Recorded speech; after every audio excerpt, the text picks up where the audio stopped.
Olá, seja bem-vindo, seja bem-vinda. Iniciamos mais uma edição de Espiritismo e Educação. Estamos aqui ao vivo, em transmissão da Web Rádio Estação da Luz. Nosso programa vai ao ar toda segunda-feira, às 8h30 da noite. E rogamos as bênçãos do nosso Mestre Jesus sobre todos nós, sobre você que está aí nos acompanhando através da internet, para que possamos fazer o melhor programa e estarmos envolvidos em vibrações de amor e de paz. Na tela, já compartilhando aqui conosco o programa, nosso querido Ronaldo Gomes. Ronaldo, seja bem-vindo. Muita paz, saúde a todos. Gratidão, Marcos Tavares, que está aí também. E que possamos, que Jesus possa estar sempre nos inspirando, principalmente sobre esse tema, sobre o suicídio na adolescência. Muita paz. Muito bem, este é o programa número 2, sobre esse tema, o suicídio entre adolescentes. E nós trouxemos o tema a partir de uma pesquisa publicada pela Sociedade Brasileira de Pediatria, com base nos dados do Ministério da Saúde, e que mostram que, ano a ano, o suicídio entre adolescentes tem aumentado aqui no Brasil. E nós centramos bastante os comentários no programa passado a respeito da educação na família. Às vezes, as falhas que a família está fazendo na educação das crianças e dos jovens, a ignorância, a ignorância a respeito da vida espiritual, a falta de ideais mais nobres. Mas o assunto é vasto.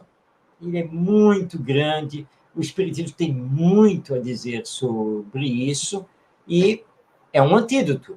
O antídoto que a doutrina espírita nos mostra é justamente termos essa visão da imortalidade da alma, da reencarnação e do funcionamento da lei divina, que projeta que a cada um será dado segundo as suas obras, e que, portanto, ninguém está aqui na Terra só para sofrer, e que nenhum sofrimento é por acaso. Tudo tem a sua causa justa.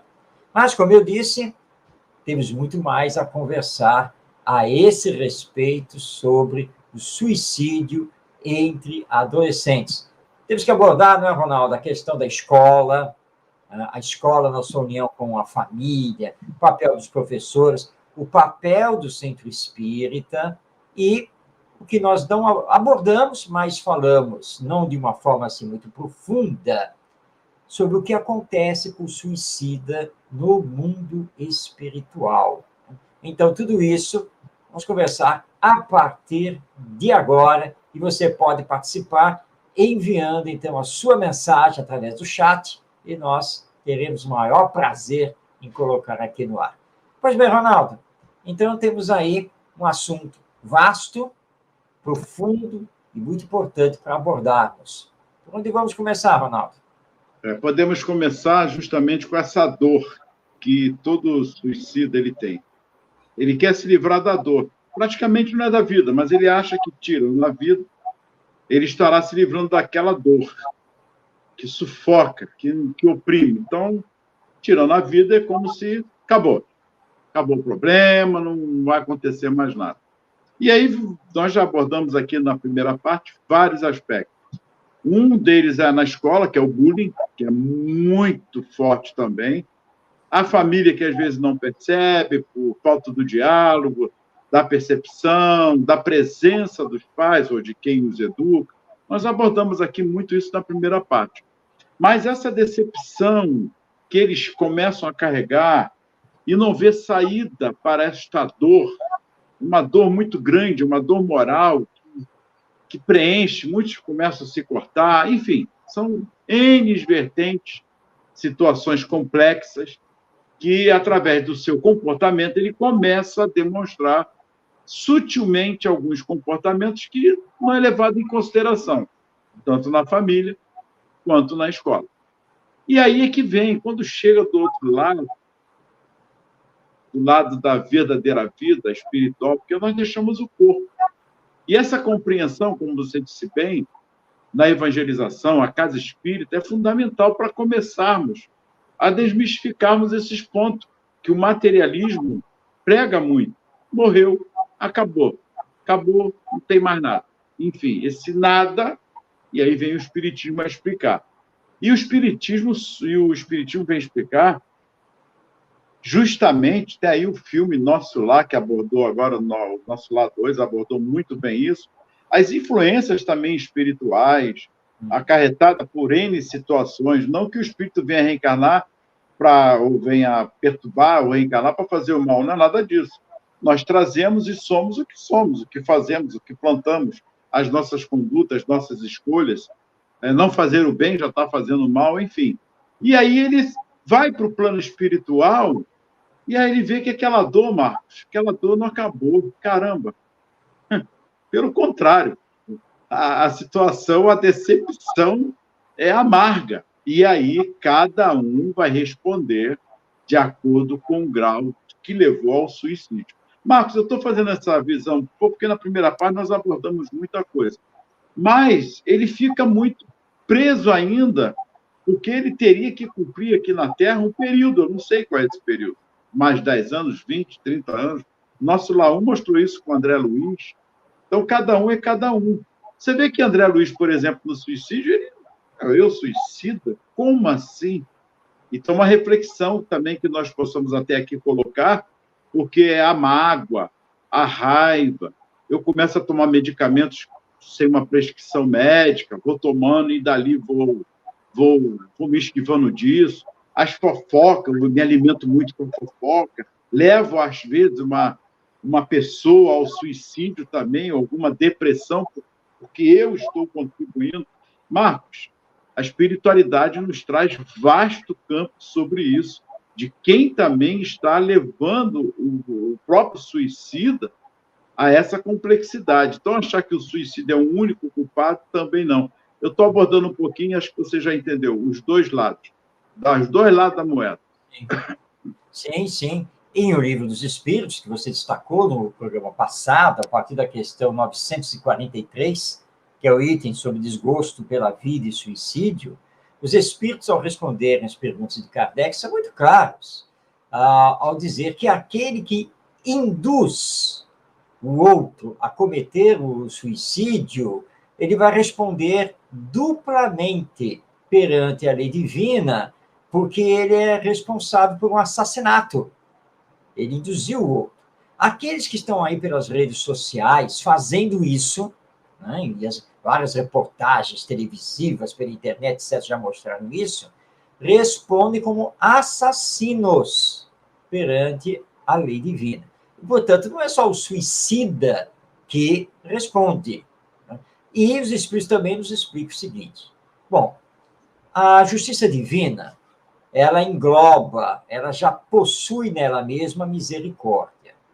Deus nos julga pelas nossas intenções. Então, nem todo suicida responderá do mesmo jeito perante a lei divina. Depende das circunstâncias que levaram esse espírito a cometer o suicídio.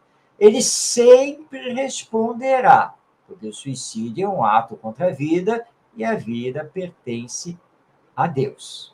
Então, com essa informação que nos apresenta a imortalidade da alma, ou seja, que a morte não é o fim de tudo, não é o nada, como você muito bem colocou, tá?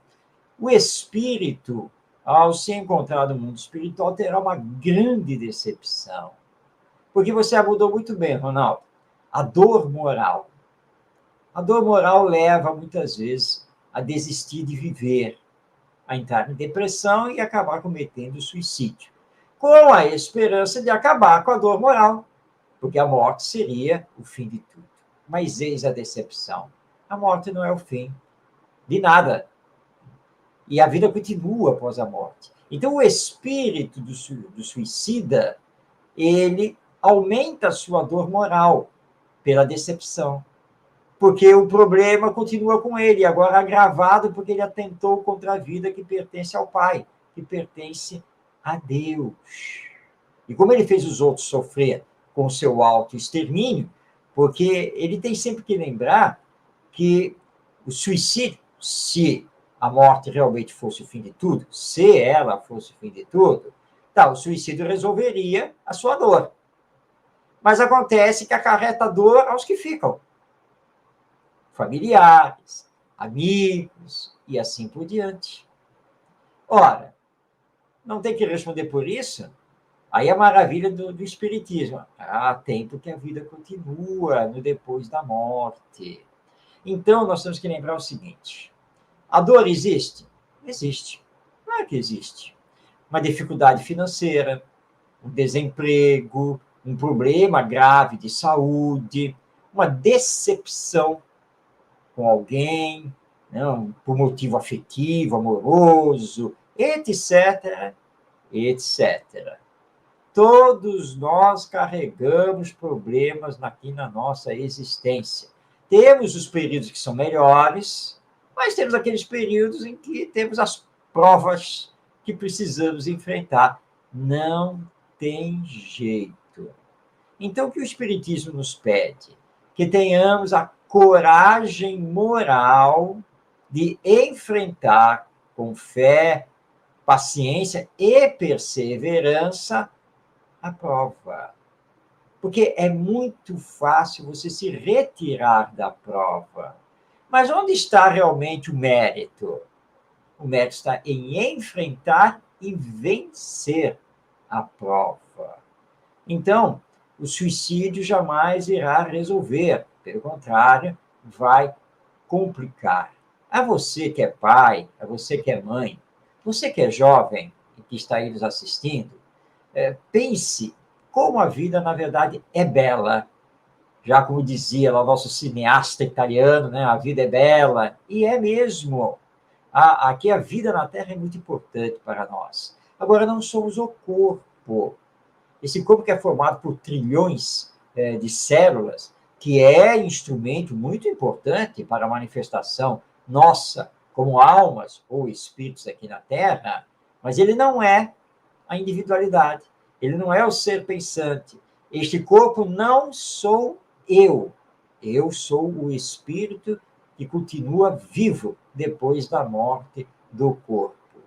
Então, sabedor da imortalidade da alma, sabedor que a dor, o problema, a dificuldade vem do passado, muitas vezes, ou por causa do nosso orgulho, do nosso egoísmo, é hora de enfrentar a prova. E reforçando o que você falou, Ronaldo, se você começa a ter ressentimento, começa a ter mágoa, né, começa a agasalhar a amargura, a desilusão, começa a ter uma visão sombria do existir humano, leva à depressão, que é o primeiro estágio. Essa depressão, ela pode se transformar numa doença profunda, que pode levar à desistência de viver. Mas quando você começa mentalmente a projetar essas coisas, atrai para si os elementos espirituais que sintonizam com você. Aqueles espíritos inferiores, moralmente falando, e que vão incentivar, vão alimentar esses pensamentos. Então, é preciso resistir a isso. E não importa o que esteja acontecendo na vida, prosseguir. Outro dia, num grupo de estudo, o qual eu coordeno, eu estava lembrando, gente, eu vou dar um depoimento pessoal aqui. Porque isso é muito importante. Tá? Eu, Marcos Demário, com os meus familiares, nós já passamos por problemas seríssimos.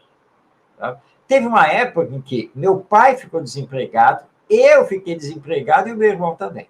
Eram os que sustentavam lá, os 3 desempregados. Mas Deus não nos abandona.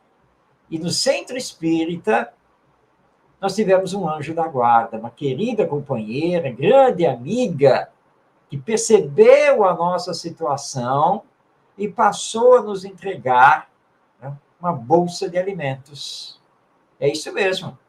Né? Ela nos socorreu naquele momento. E nós sabíamos que tinha que ter calma, perseverar, que logo, logo ia conseguir um novo emprego, né? E as coisas iriam paulatinamente se encaixar outra vez. Nada de desespero, confiança em Deus. E, de fato, hoje eu conto essa história, mas essa história, minha gente, já tem uns 30 anos. Pois é, né? Passou. Isso que é importante. Aí fala assim, Marcos, você lembra quando aconteceu isso, isso, aquilo? Ronaldo, você lembra quando aconteceu? E aí você para pensar, ah, sim, é verdade, naquela época. E quando você fala naquela época, naquele tempo, aí é que você se dá conta que já passaram 10 anos, 15 anos, 20 anos daquilo. Olha como é importante continuar a viver, porque a dor passa, a misericórdia divina sobre nós não. E aí você dá a volta por cima e está aí sendo útil, está trabalhando, está fazendo. E isso que nós temos que fazer, esse é o grande recado. Que a nossa dor sempre é maior. E isso é normal. A minha dor é maior. Então, uma vez conversando com uma pessoa, até mesmo na internet, num grupo do Face, ela estava triste, pedindo muitas orações, que ela não estava aguentando mais o câncer. E todo mundo falando, tentando ajudar, e ela, não adianta, vocês estão falando tudo. Para você ver, ela pediu ajuda e o pessoal falando, orando, mas ela, não, mas vocês não sabem como é passar por isso, não sei o quê, e tal, tal, tal. Aí eu falei, até que chegou um momento, no privado, eu falei, olha, tenha fé, confiança. Ela falou, olha, eu agradeço também a sua explicação. Eu falei, não, eu não terminei de falar. Você só quer falar, mas você não quer ouvir. Você precisa ouvir. Eu tenho uma mãe com câncer, aí comecei, uma mãe com câncer, tirou a bexiga, está com a bolsa até hoje, ela estava com 70 e poucos anos, veio a falecer com 83, aí só ficou ouvindo, aí fui falando e tal, então para nós também que estamos acompanhando não é fácil, e ela em silêncio começou a chorar, pediu desculpas, agradeceu, que ela começou a ver que só ela que estava sofrendo, começou a despertar a ver que, com certeza, no grupo, outros estariam passando por problemas, talvez até piores do que ela. E não necessariamente o câncer. Temos a AIDS, e tem N situações que cada um sabe onde o calo aperta, onde a dor aperta. Então, mensurar a dor de cada um não tem como, nós não podemos fazer isso. Agora, saber ouvir. Eu gostaria, Marcos, que você falasse sobre isso também, porque quando nós estamos na nossa introspecção, nós falamos, não, Marcos, olha, mas Ronaldo, não, Marcos, espera aí, deixa eu falar, olha, mas Marcos, é isso, não sei o quê. Aí você fica meia hora e você vai falar, não, Marcos, só um instantinho. Aí vai, a pessoa fala, mas não ouve, não escuta. Ela está pedindo socorro, o que também é natural, mas ela não está ouvindo. Aí, então, olha a diferença da mulher que ficou 12 anos sofrendo com a hemorragia, e ela sabia que se ela tocasse só na borda, ela falou, eu tenho fé, os outros falando, e todo mundo tocando em Jesus, todo mundo tocando e falando, Senhor, Israel, mas não queria ouvir, ele está dando a mensagem. Ela, lá na dor, há 12 anos, ouviu falar dele, compreendeu, é esse homem que eu preciso, eu só quero tocar na borda, é ele mesmo. Quer dizer, ela ouviu, ela escutou, ela saiu daquela introspecção e se permitiu, enquanto os outros estão ali tocando, e tentando abraçar e tal, e nada, né? Porque está ali, mas Senhor, me ajuda, tá? Tudo bem, imagina o Cristo no meio da multidão, né? Não, é claro, eu vou ajudar, mas peraí, peraí, alguém me tocou, mas Senhor, todos estão te tocando. Não, eu sei que todos estão me tocando. Eu estou só jogando um pouquinho de... Mas peraí, não, eu sei que está me tocando, abre espaço. Alguém me tocou porque de mim saiu virtude. Marco, eu gostaria que você colocasse isso, porque essas pessoas que estiverem nos ouvindo, principalmente adolescente, busque, não fique sozinho na sua dor. Não faça isso. Busque ajuda. Ouça. Se permita nunca ficar sozinho, está sempre com alguém da família, um grande amigo, enfim, que vão engrandecer você naquele momento em que você está passando. Isso é muito importante, Ronaldo. Foi muito bom você ter tocado nesse assunto.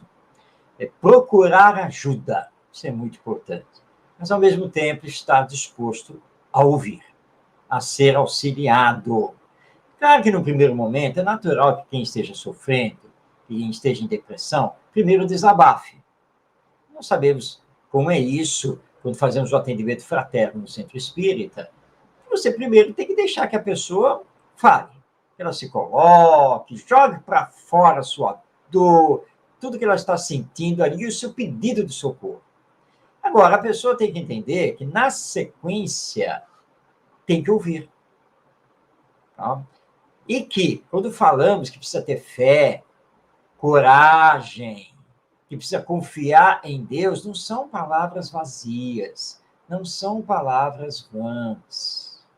São palavras, na verdade, que estão abrindo o caminho, estão iluminando o roteiro daquilo que tem que se fazer. Quando estudamos o Espiritismo, nós logo entendemos da necessidade de acionar o nosso querer, a nossa vontade. Então, aqui, você procurou socorro. Ótimo. Que bom. Seja presencialmente no centro espírita, seja através aqui do grupo na internet, você procurou um terapeuta. Ótimo. E procure mesmo. Agora, esteja aberto para receber as orientações e, dentro daquelas orientações, se esforçar para superar aquela dor e olhar a vida de uma outra maneira. Mas muitas pessoas, você colocou muito bem, Ronaldo, muitas pessoas procuram socorro, mas não querem ouvir. Procuram a orientação, mas não querem colocar a orientação em prática. Então, é um caso difícil, dificílimo. Agora, você que está nos ouvindo, não procure qualquer ajuda, mas procure de um terapeuta, um especialista, né? Procure um espírita, realmente, lá no atendimento fraterno do centro espírita, para que você tenha realmente uma boa orientação e não se deixe levar pelos pensamentos negativos. E quando você se deixa levar pelos pensamentos negativos, cara, aí você não vai ouvir nada. Né? Não tem jeito. E esses pensamentos negativos vão vir. Como vão vir? Frutos da sua própria depressão, mas também do assédio desses espíritos obsessores inferiores. Que a gente se fecha, a gente não dá abertura, às vezes para aquela vozinha calma, não faça. Marcos, desculpe o corte. Vamos falar do Gerson Simões Monteiro, o que ele passou. Você já falou várias vezes, mas é bom relembrar, por ser espírita, a lição que ele teve do que ele passou. Eu acho que é oportuno, eu penso que é oportuno. Gerson Simões Monteiro, queridíssimo amigo, grande trabalhador do movimento espírita, ele que foi presidente da União das Sociedades Espíritas do Estado do Rio de Janeiro, foi presidente da Fundação Cristã Espírita Cultural Paulo de Tarso, a mantenedora da Rádio Rio de Janeiro, a emissora da Fraternidade, palestrante, escritor, com vários livros publicados, dirigente de reunião mediúnica, etc., porque ele tem um currículo fantástico. Mas, acima de tudo, um homem de um coração maravilhoso, né, de uma bondade, mas que passou por situações aflitivas de ordem familiar que não foram nada fáceis. A começar pela sua própria família, onde todos os irmãos, gente, todos, ninguém escapou. Todos tiveram problemas de diabetes, todos tiveram problemas renais, ninguém escapou. Ele teve o diabetes, mas não teve o problema renal. Quando ele casou, ele enfrentou um problema terrível. Você falou, Ronaldo, dessa companheira, né, que eu estou com câncer, né? Pois é. Sabe o que é ter um filho de 2 anos de idade e esse filho ser diagnosticado com câncer? Foi o que aconteceu com o nosso Gerson Monteiro. E, à época, apesar de todo o tratamento, o garoto foi a óbito, faleceu, não teve jeito. Isso aconteceu na cidade do Rio de Janeiro. O menino desencarnou no Hospital dos Servidores do Estado, aqui no Rio de Janeiro, e o velório foi feito na capela do próprio Hospital dos Servidores. Então, familiares e amigos chegando, aquela coisa toda, E ele disse que ele estava com uma dor de cabeça violentíssima. E aí ele lembrou de subir lá para o posto de enfermagem para ver, né, se dava lá uma indicação para ele. Quando ele foi, o posto de enfermagem ficava lá no 6º andar. Tudo bem. Ele foi até lá, voltou, ele já conhecia. Aí encontrou lá uma enfermeira e pediu lá, pode ser. Ele falou, só o médico. Mas o médico não está aqui agora. Só se o senhor aguardar aí, porque eu não posso. Sou apenas enfermeira, não posso fazer uma medicação aqui. Tá bom, então. E eu falei assim, aí fiquei, né? Fiquei lá no corredor, aqueles janelões, né, do hospital, tá? E olhei lá para baixo, onde se via a capela, lá no pátio. As pessoas, a minha esposa, tá? E estou ali olhando, meu Deus, que dor, perder um filho aos 2 anos de idade, né? E aí ele falou assim, aí ouvi, mas ouvi nitidamente do meu lado. Para que ficar com essa dor? Se joga e acaba com isso. Ele falou, sabe, eu estava, né, com a cabeça, estava aquela coisa, e ouvi aquilo, né? Aquela sugestão. Para quê? Para que ficar com essa dor? Se joga, comete suicídio, acaba com isso. Tá? E ele falou assim, aí, mas eu era espírita, né? Naquela hora a coisa, me jogar? Não. Se eu fizer isso, aí é que eu não vou ter um encontro com meu filho no mundo espiritual. Não, isso não é solução. E aí ele falou que imediatamente fez uma prece, até a cabeça melhorou, ele deixou lá a enfermaria de lado, desceu, foi lá para o velório. Então, o Gerson contava muito essa história para mostrar como nós somos influenciados espiritualmente, mas que precisamos rejeitar essas influências. Ele recebeu ali no 6º andar do hospital a sugestão para se matar. E aí, aí entra a religião, essa visão que o espiritismo nos dá. Porque se eu não tivesse, o Gerson falava muito isso, se eu não tivesse essa visão da vida que o espiritismo nos dá, eu não sei não. Como pai, com aquela dor imensa de perder o filho de 2 anos por câncer, vendo a esposa chorando. Olha, se eu fosse materialista ou qualquer coisa do tipo, era capaz de ter agasalhado a sugestão do espírito. E aí o Gerson contou que depois ele esteve em Uberaba, com o Chico Xavier, falou isso para o Chico, e o Chico olhou para ele, Gerson, é um inimigo seu do passado. Você tem que orar muito por ele e continuar a fazer a caridade, porque esse é o caminho. A dor, sim, claro, a dor de um pai, é natural, mas vai passar. Virar outro filho, você ainda vai ter neto, focar na vida. É isso aí, Marcos. É bem lembrar. E tem o livro dele, está contigo aí agora, não? Mostrar, falamos dos nossos queridos Gerson Simões Monteiro. Recomendação para todo mundo, o livro Suicídio e Suas Consequências. Se encontra nas livrarias, pela internet, sem nenhum problema. Livro muito importante. É uma coletânea muito boa que ele faz aí, dando toda a explicação de cada caso aí, muito oportuno. Cecília, Rosane, muita paz a vocês aí, que Jesus abençoe, e gratidão por estarem aí conosco. Marcos, está aí. Então, a prevenção, eu queria que comentássemos agora a prevenção, principalmente a família, principalmente na escola. A escola, então, pode trabalhar isso. Eu sei que a política, às vezes, atrapalha. Não a política, mas a politicagem. Porque temos aí as leis favoráveis, trabalhar o sócio afetivo, enfim, é impressionante, Marco. Nós temos as ferramentas aí para trabalhar, a lei permite, mas sabemos que o nosso professorado, a escola em si está de mal a pior. A cobrança é muito grande, a preparação dos profissionais, outros tantos profissionais que podem estar ali no corpo. E a gente sabe que há recursos financeiros para que se faça uma boa educação, uma excelente educação, não uma educação de qualidade, como fala que é ar-condicionado, não é essa qualidade que nós estamos falando. A qualidade que nós estamos falando é do ser humano, da sua formação do caráter, de trabalhar justamente essas prevenções de todos os aspectos e juntamente com a família. Então, Marcos, a prevenção ela é importante. Então, blá, blá, blá, blá, blá, não é só isso. Mas nós estamos dando aqui vários caminhos, e uma delas é essa prevenção na escola e na família.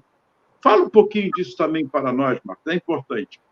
A prevenção é o melhor remédio em todas as situações, nós sabemos disso há muito tempo. Mas se está faltando realmente no campo da educação, humanização, sensibilidade, sentimento. Toda criança é um espírito reencarnado, que traz toda uma bagagem de existências passadas.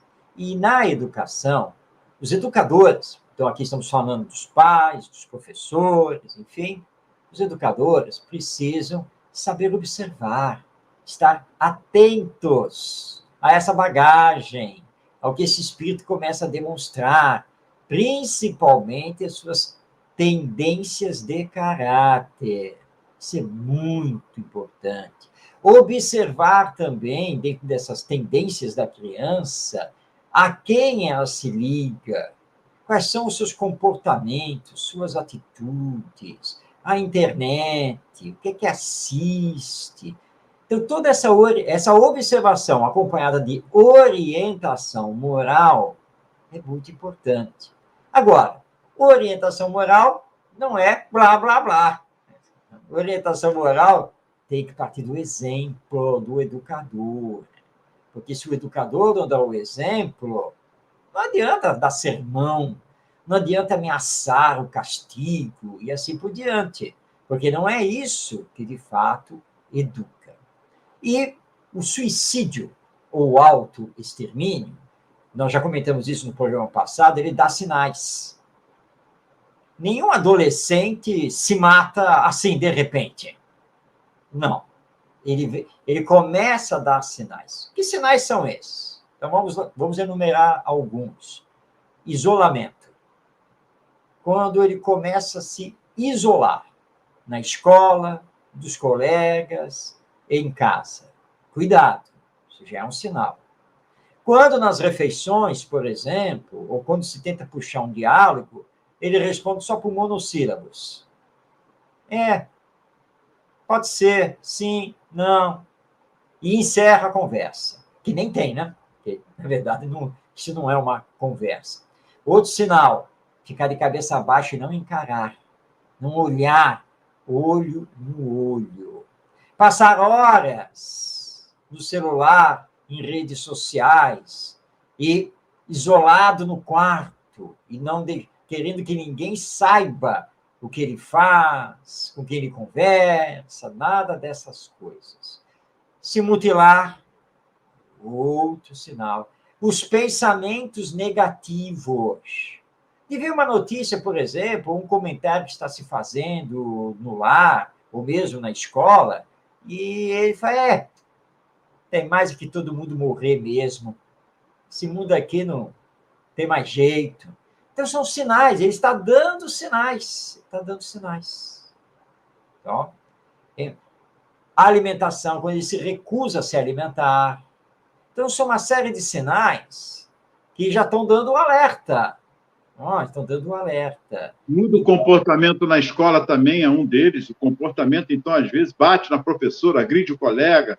Sim. No futebol, começa a criar uma porção de situações desagradáveis e por aí vai. Tudo isso são sinais que ele está dando, sinais de socorro. Socorro, eu preciso de ajuda. Mas, infelizmente, por essa falta de humanização, por essa falta de sensibilidade, pais e professores estão deixando isso escapar. Não, ele está pedindo socorro. E mesmo nós espíritas, na evangelização, às vezes falhamos. Eu lembro uma vez, eu era coordenador, saí assim da sala, que era a sala da coordenação, da evangelização, olhei assim para a direita, que à direita tinha a escadaria para levar para o andar de cima. Dei aquela olhada assim e vi o garoto, um adolescente, uns 9, 10 anos, sentado lá nos degraus da escada, a cabeça enterrada, né, entre as pernas. Tava... Aí olhei aquilo, opa! Deixei de lado o que eu ia fazer e fui até ele. E sentei. Sentei do lado dele lá na escada. Falei, oi. Não vou perguntar se está tudo bem, porque eu já estou vendo que não está tudo bem. Tá?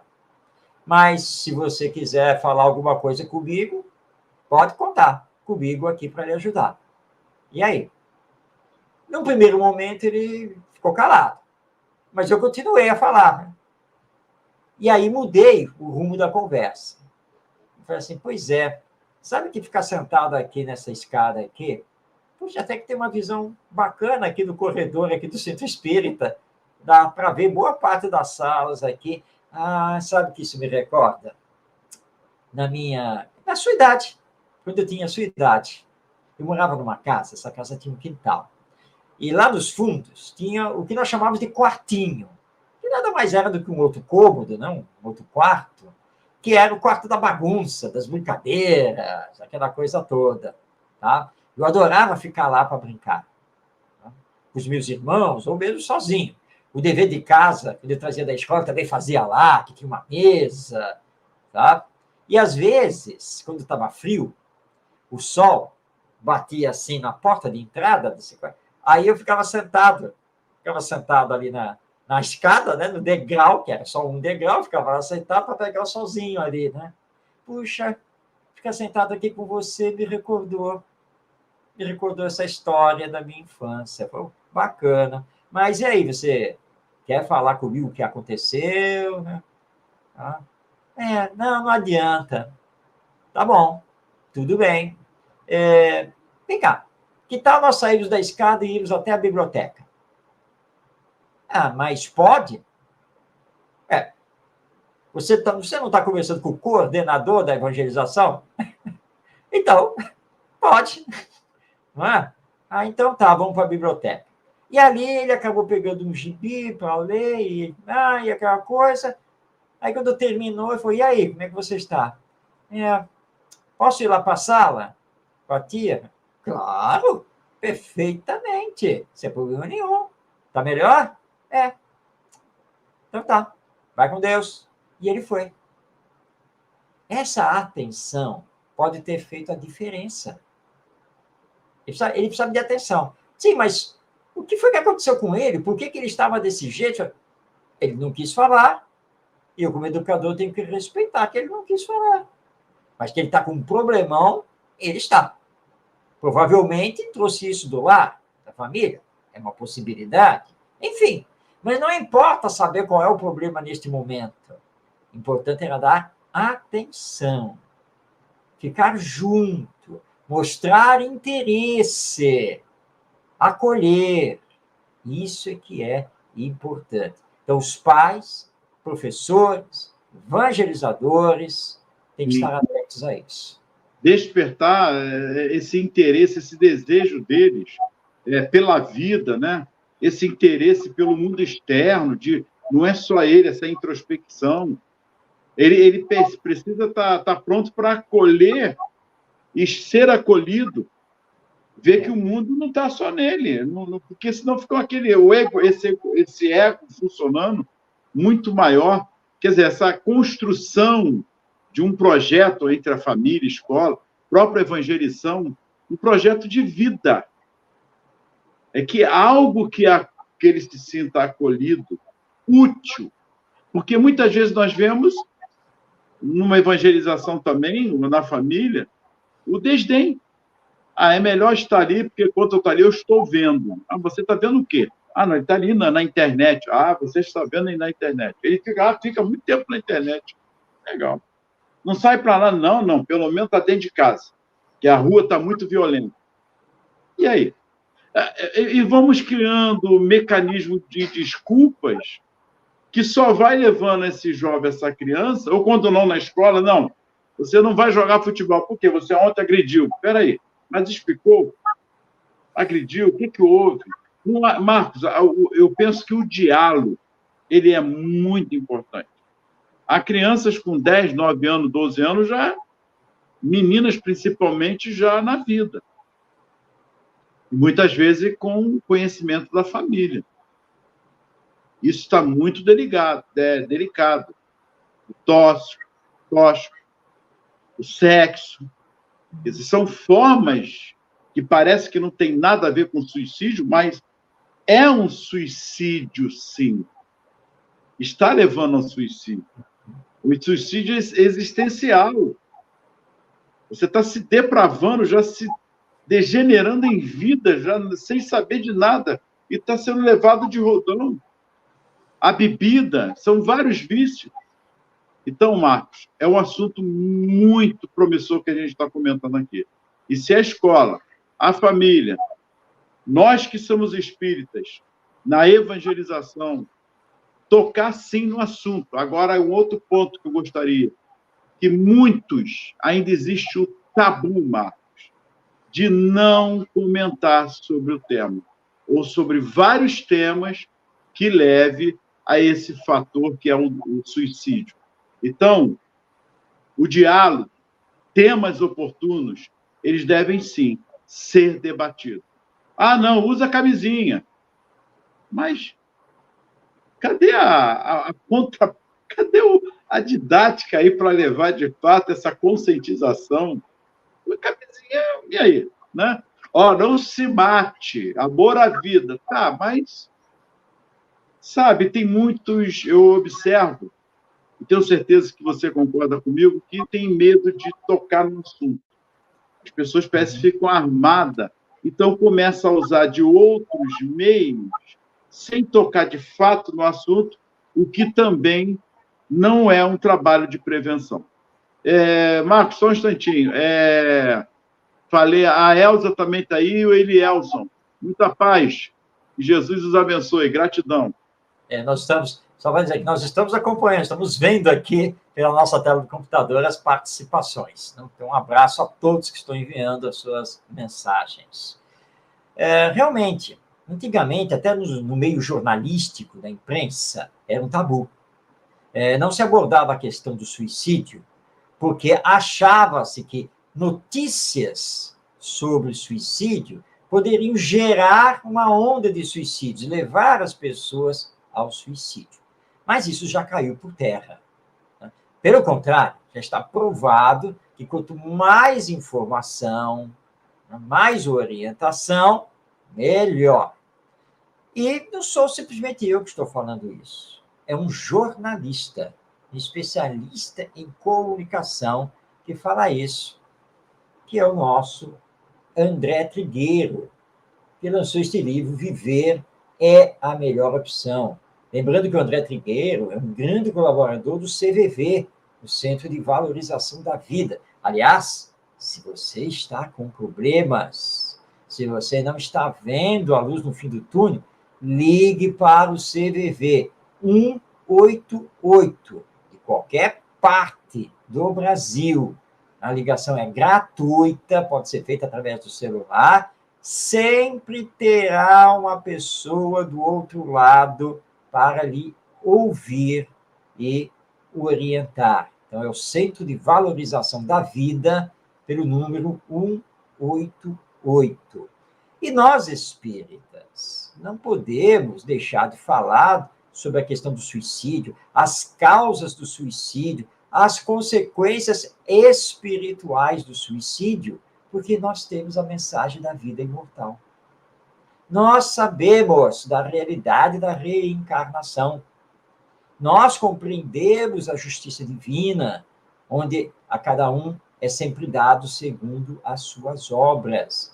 Nós sabemos o valor da encarnação, de estar aqui na Terra, para dar continuidade ao nosso progresso. Então, nós temos que abordar esse tema. Nas palestras, nas reuniões públicas, na evangelização infanto-juvenil, nos grupos de pais, não, chamado grupo da família, nos próprios grupos de estudo da doutrina espírita. Não podemos deixar de conversar sobre os problemas, as causas que levam ao suicídio e o remédio, que é a educação moral e essa visão espiritualista e espiritualizada sobre a vida. É por isso, Ronaldo, e a todos que estão nos acompanhando, que eu escrevi o livro O Ser e o Existir na Visão Espírita, que foi lançado pela casa editora O Clarim.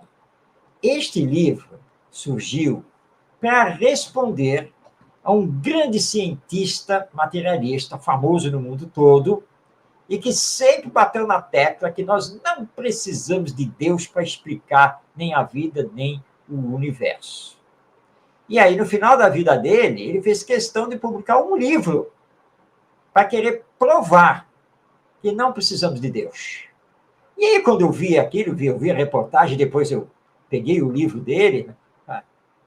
Isso merece respostas, isso aqui precisa ser respondido. Mas eu não abordo o livro dele aqui. Tá? Vamos explicar a vida à luz do Espiritismo. Quem somos, de onde viemos, o que estamos fazendo aqui, para onde vamos, e os temas existenciais.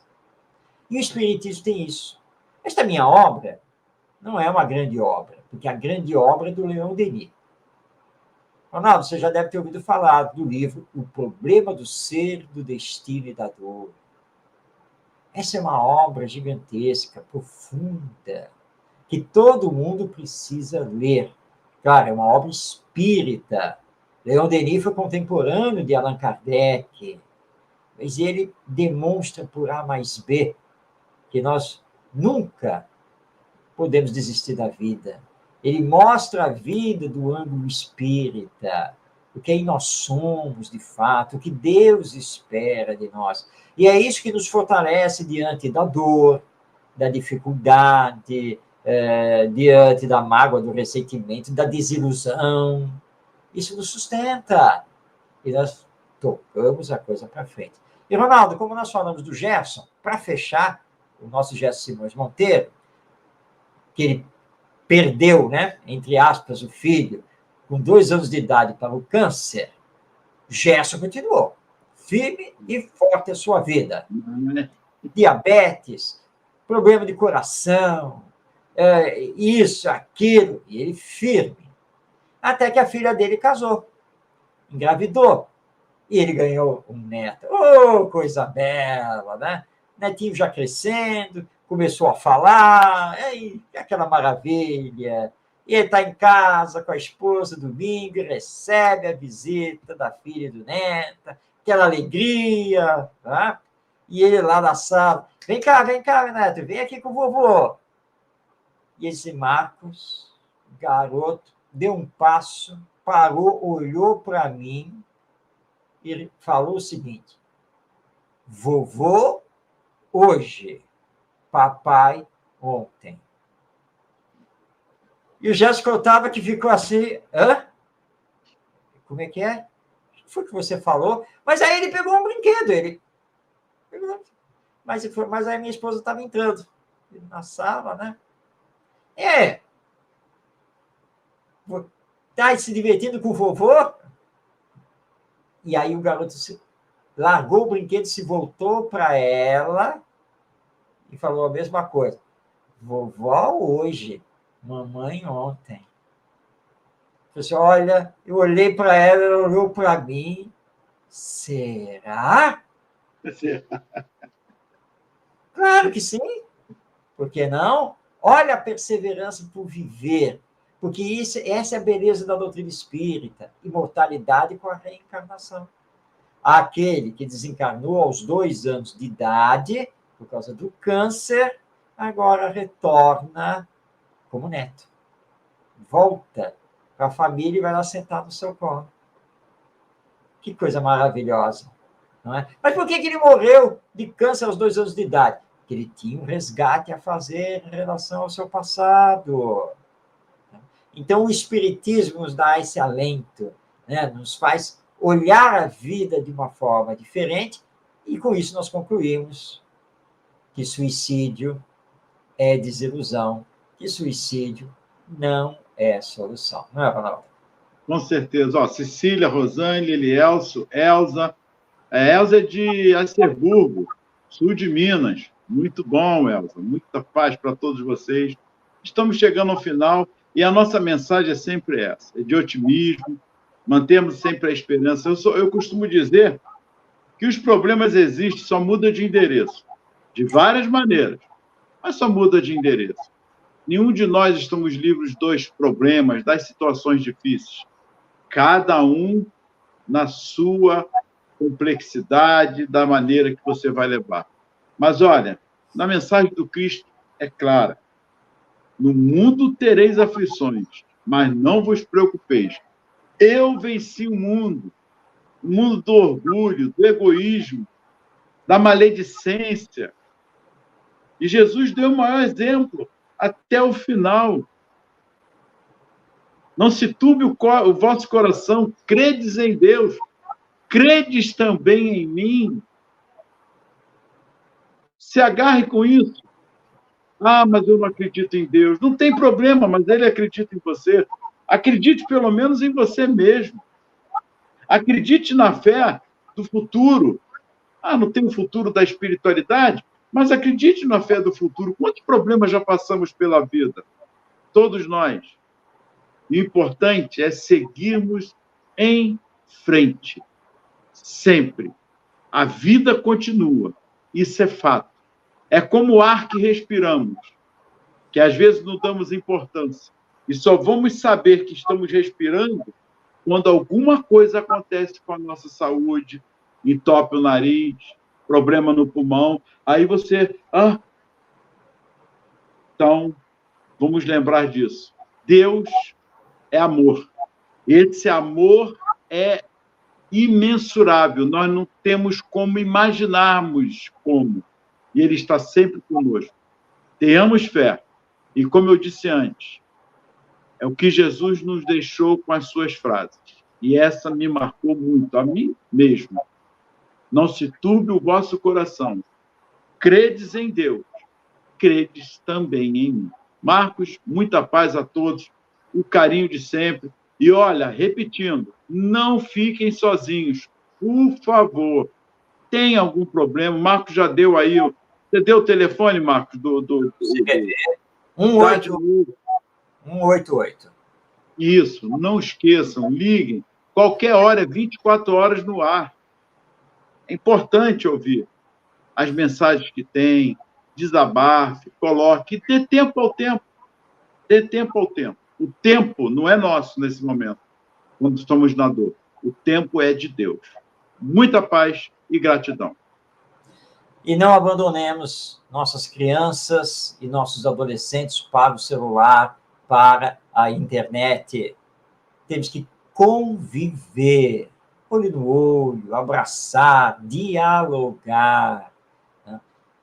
Numa verdadeira afetividade. Nunca esqueçamos disso, porque todos somos espíritos em evolução, todos temos problemas. Não? E vamos dando nosso abraço a todos que mandaram aqui a sua mensagem. Então, fé em Deus, tempo, perseverança, tudo passa. O importante é continuar. E lembrando da importância de aplicarmos a educação moral a partir de nós mesmos, para com nossos filhos e também para com nossos alunos, nossos evangelizandos no centro espírita. O combate ao egoísmo, através da educação moral, é um grande antídoto para a depressão e o suicídio. Estaremos de volta semana que vem. Temos muitos temas para abordar, deixando este convite para que você acompanhe Espiritismo e Educação pela Web Rádio Estação da Luz. Vai ao ar toda segunda-feira, às 20h30. Mas se você não puder nos acompanhar ao vivo, depois pela internet, no canal da Estação da Luz Tavares, você tem acesso aos vídeos do nosso programa. Que Jesus, nosso Mestre, nos abençoe, que Deus também nos abençoe. Procuremos sempre viver com confiança, com perseverança. Essa é uma mensagem que o Espiritismo nos dá. Um grande abraço a você e paz na sua vida.